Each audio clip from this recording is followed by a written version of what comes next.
Okay guys, for today's video, i-flex lang na ako ang unit, which is Suzuki Smash FI. FI ta. Spoke type, color red black. Then karon isa-isahon nako ang mga nadungag nako ani, mga upgrade ana. Una, akong gikambyuhan ang iyang switch kani para nana siya off kay ang naka-on magud siya permi once mag-start ang engine. So ana lang. Ako side mirror, ganahan ko ani stock is the best. Ana. Unya nasad ko ani step grill. Na siya clip ganahan ko ani. Chameleon paint or titanium daw kung sana siya. Si tawag ana. Then isa ko din nagkambyo ko og gear shift shifter lever kay taas magud siya, so pwede na ko siya maligwat kung kuan niya. Basta yung nana mas pabor na ko ligwat.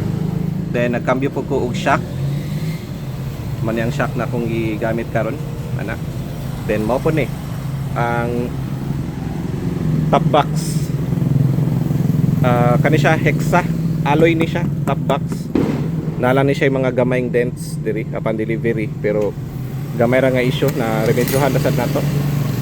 Kasya ang saka helmet kay 45 liters man nga ana man siya dire forma kakambyo. Naday ko nagbutang sad ko ani kay naanad po ko nga naingon ana akong unit. Drum brakes tubangan ana.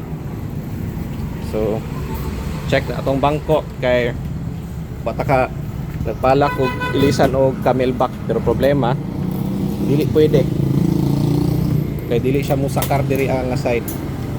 So walay problema, goods di siya masangit. Ang ako ang monorack gigamit rack M, ngani siya rack M ana. So sa pagyud ha pohon, nag-order pa ko kaming patuang ako ang bracket sa mini driving light. Dinhin ako siya ibutang. Ako ray magbutang anak pohon. Onya sabayan sa nako sa Helia horn.